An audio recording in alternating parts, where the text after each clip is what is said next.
Let's see if we can do a little trip up and over Indian Hill. Got a bunch of waypoints in there.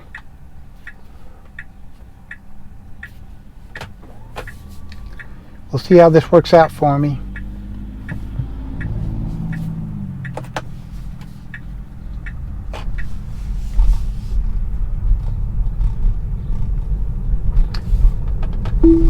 All right, FSD now.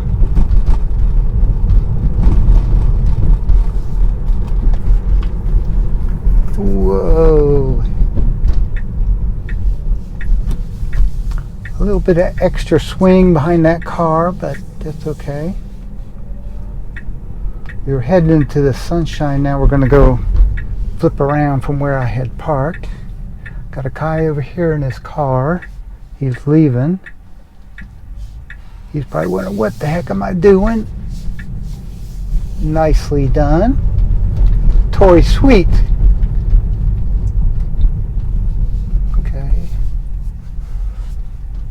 A little bit dramatic going between those cars. There was pretty good space. Here's another one up here, pretty good space for just one car. Tory Sweet. Hey, iPhone, turn on voice control. Hey iPhone, turn on voice control.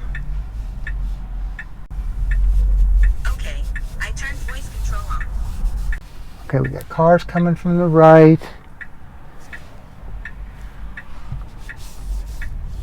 Okay, pretty good.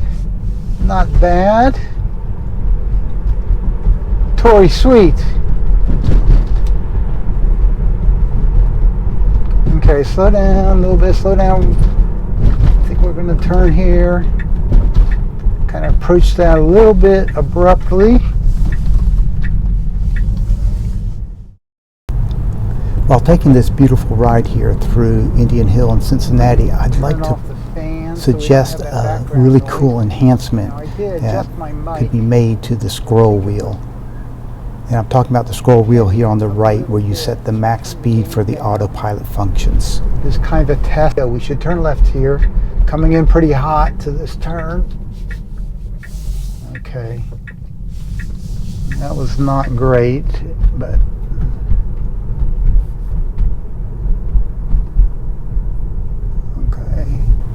what fairly often happens, and you can see this in videos of people using full self-driving or even just autopilot, and you may have experienced this yourself as well, is what I call quick scrolling.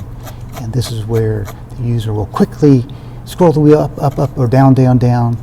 This behavior is clearly indicative of a user experience that's not going quite right.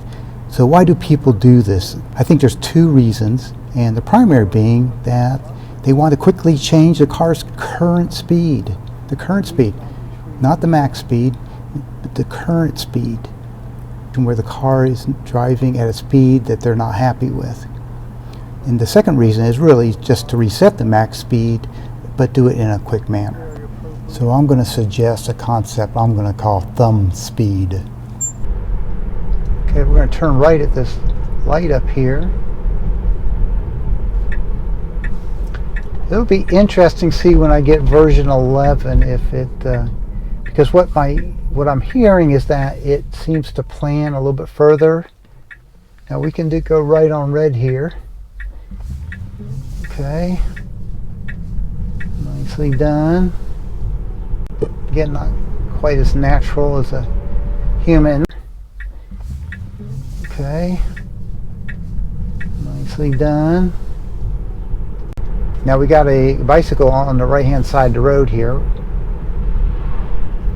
Okay, it swerved over a little bit, had a car approaching us as well, so it didn't swerve over too early. Tory Sweet. For this thumb speed concept, I'll suggest two changes.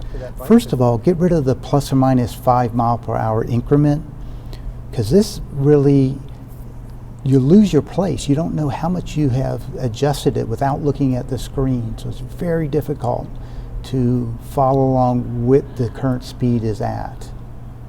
And the second thing, more importantly, is have the car react immediately. I have my left hand always on the wheel. Very similar to how the accelerator pedal would behave.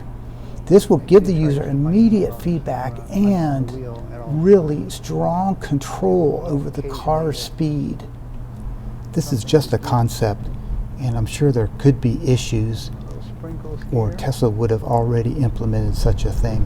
I went ahead and turned on the windshield wiper in hopes of seeing the rainbow. See it out there. This is Cincinnati Country Day School. Some people may know the reference to that. I think it was in a movie.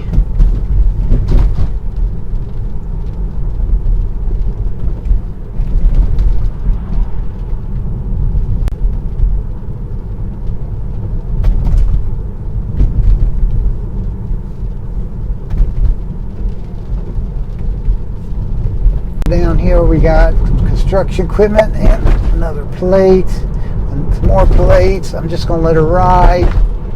I would have slowed down there.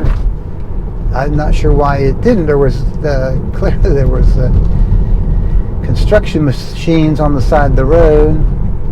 We come up to a stop sign here. I would be slowing down already. And here we go. Alright.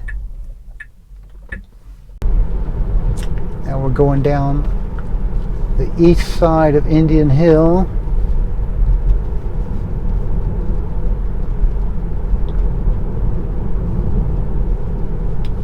Might want to slow down a little bit here.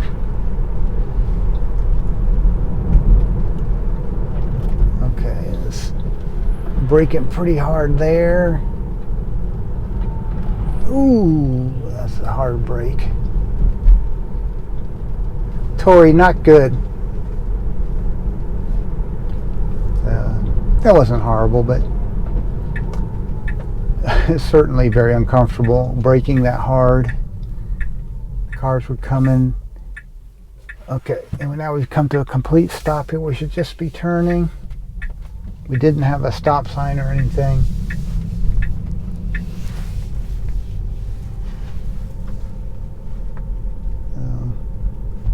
Then it missed the speed limit sign, which was right back there, I believe. I'm going to go ahead and speed it up to 25, which I think is what this road probably is.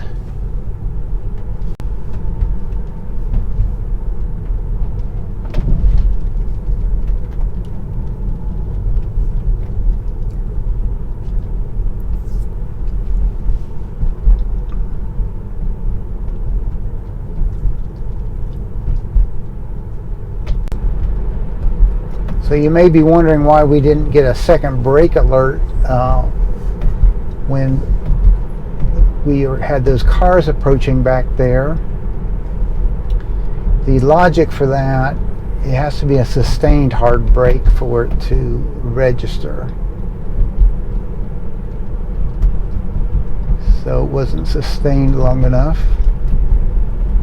Okay, I would slow down here. I'm getting very uncomfortable now. It's slowing down.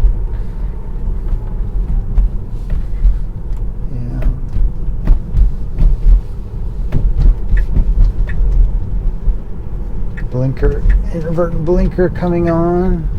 Get a little herky-jerky, more blinkers.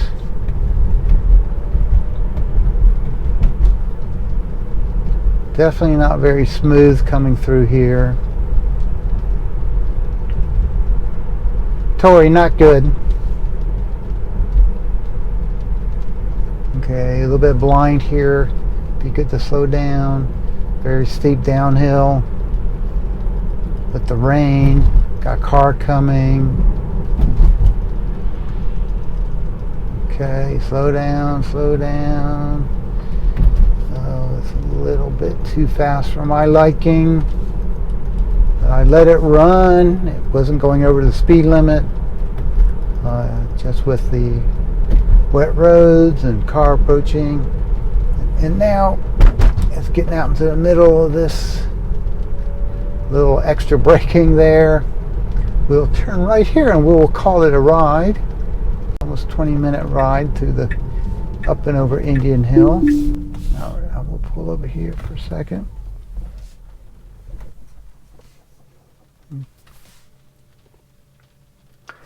No interventions, no disengagements,